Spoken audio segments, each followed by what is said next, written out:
Hey everyone, Jason Weckerly here. Today in this video, I'm going to talk about something really big in the music world. Something that kind of shocked and surprised a lot of us rock and roll heavy metal fans of progressive rock. And that's Rush reuniting for a tour. My wife and I recently bought tickets to one of the Chicago shows. Originally, they were going to play 2 nights in each city on this tour, but due to high demand of tickets, everyone wanting to go see them again, they added 2 more nights to Chicago and I believe 2 more nights to every other city. But buying tickets was kind of a shocker and something I was not too happy with. So when my wife and I signed on to Ticketmaster to buy tickets, they were, for one, stating that tickets were going to be about, I believe, like $110 on up to like $1,000 or something crazy. And we were in line. We signed on right away. We were in line in the queue for probably about 45 minutes. And there's thousands of people already buying up tickets. A lot of ticket scalpers, I heard, got their dirty little hands on tickets, and now they're selling even the nosebleed seats for $1,000, $2,000. I've seen some crazy prices online.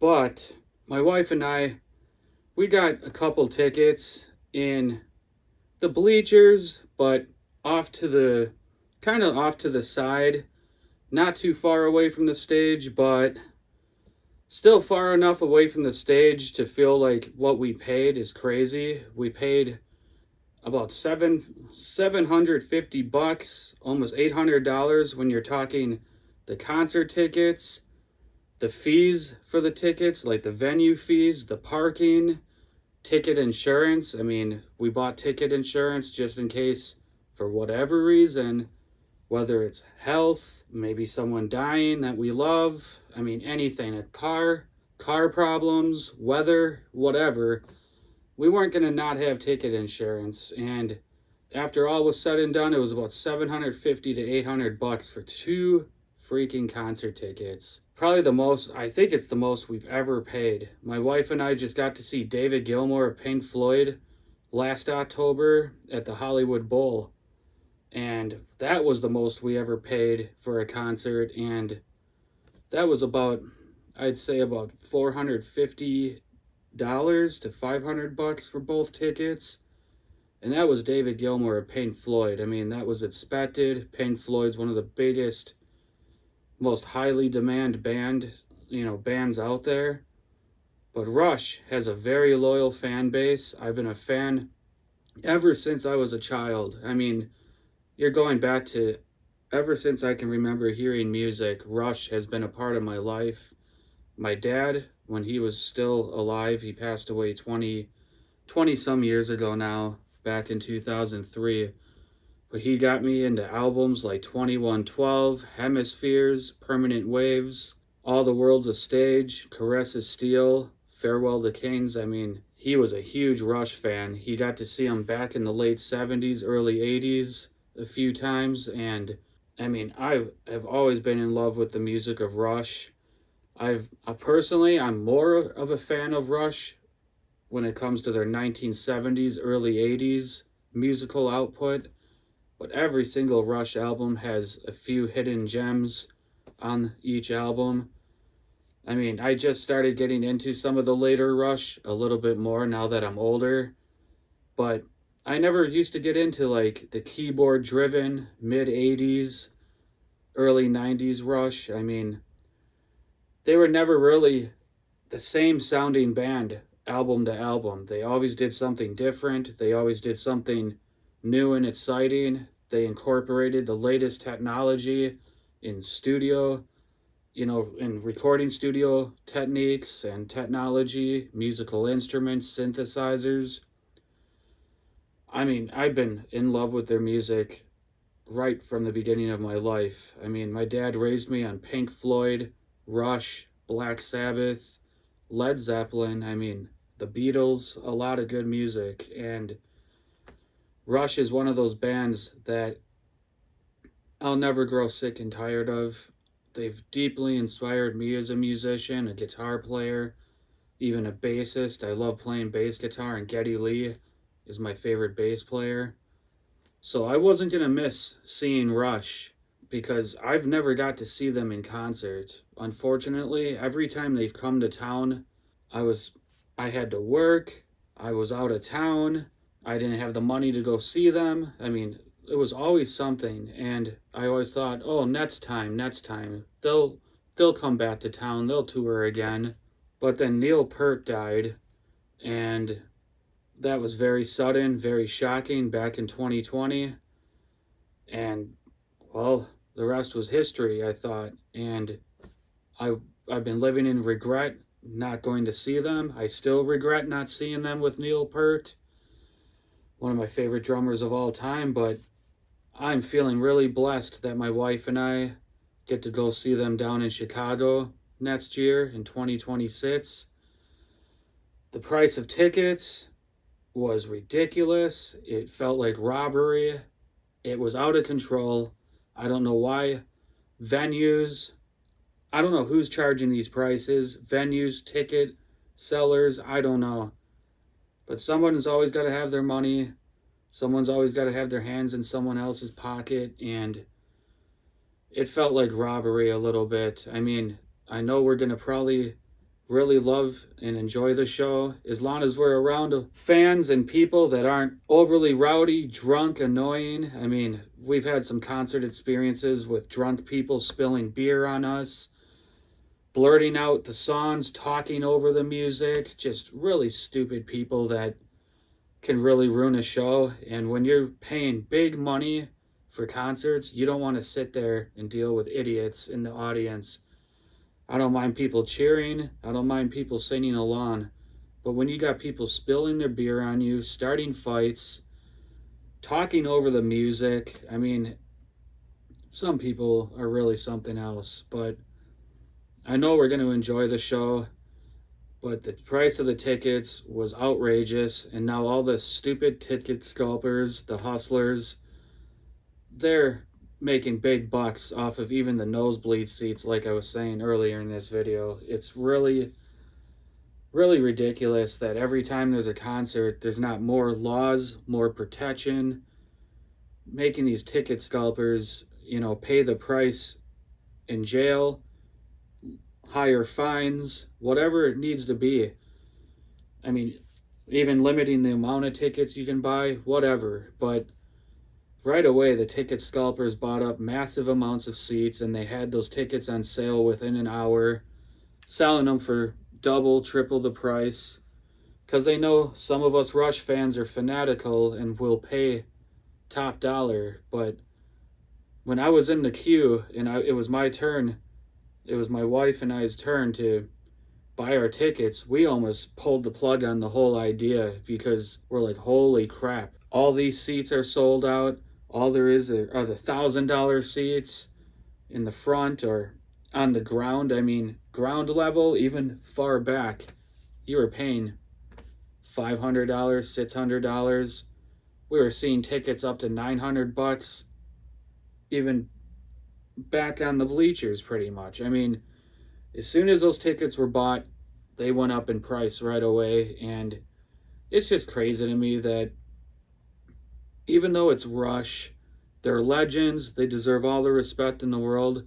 A lot of people are saying, oh, this is a cash grab, this is nothing but a cash grab.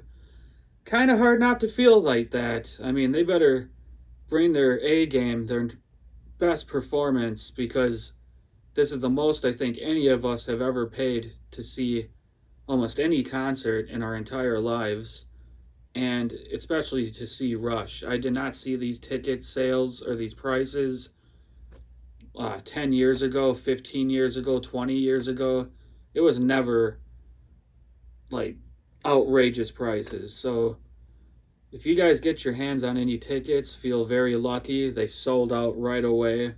And if you guys got your tickets, congratulations, you're very lucky, because there was a lot of people waiting in line in the queue to get tickets.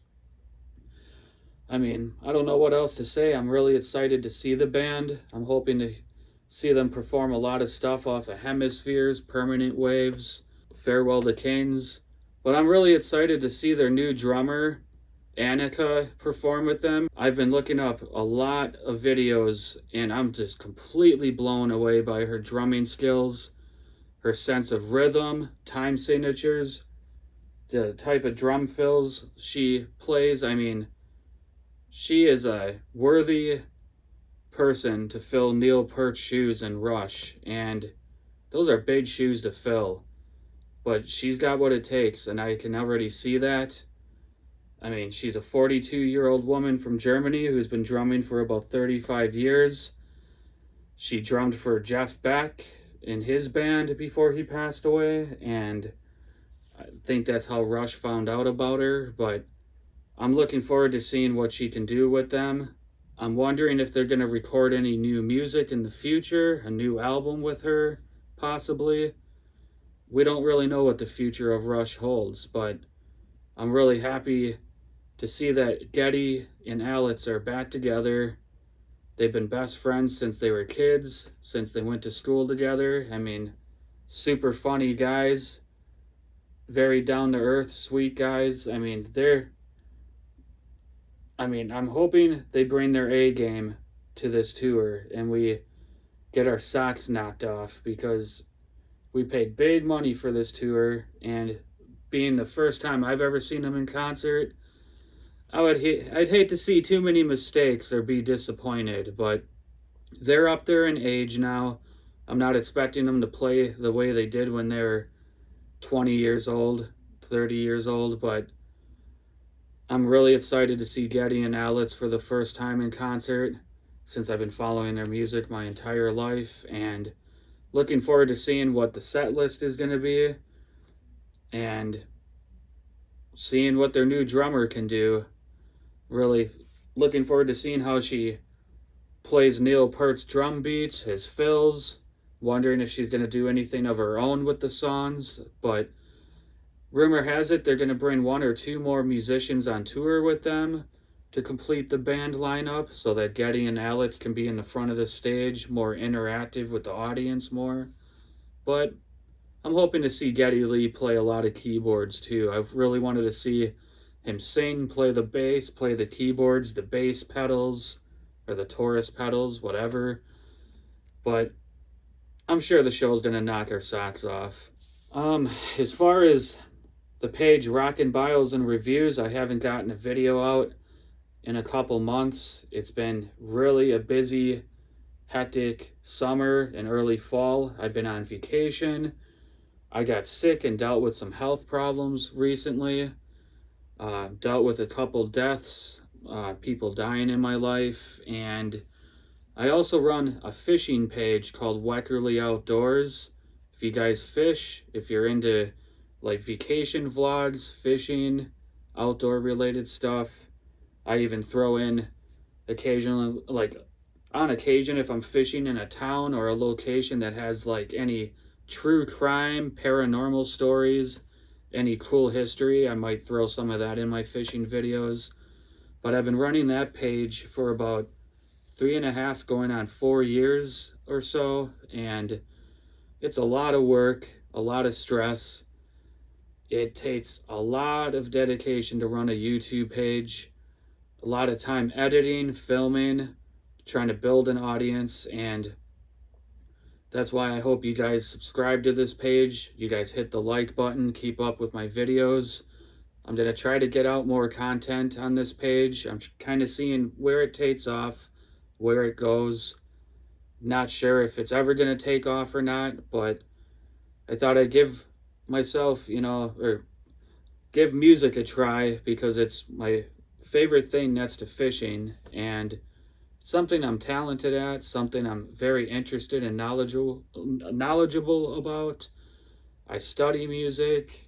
I'm not a music theory guru or anything. I don't really know much about music theory, but I know how to play guitar, bass, drums, keyboards, whatever. I write music. I study the history behind it. I read a lot of biographies, watch a lot of documentaries. Music's a big part of my life. I got this huge music room right here. full of posters. It's just always been a part of my life, and I just want to share that with you guys. So hopefully you guys keep up with my videos. Hopefully you guys are going to see Rush next year in 2026. And I hope you didn't throw up in your own mouth paying the ticket prices like I did. But hey, Rush is back together. That's great news. Hopefully they put on hell of a show. I'll try to get out more videos here on rockin' bios and reviews. If you guys are into fishing, like I said, check out Weckerly Outdoors. I'll leave the link and the name of it down below here. Take care and have a great week.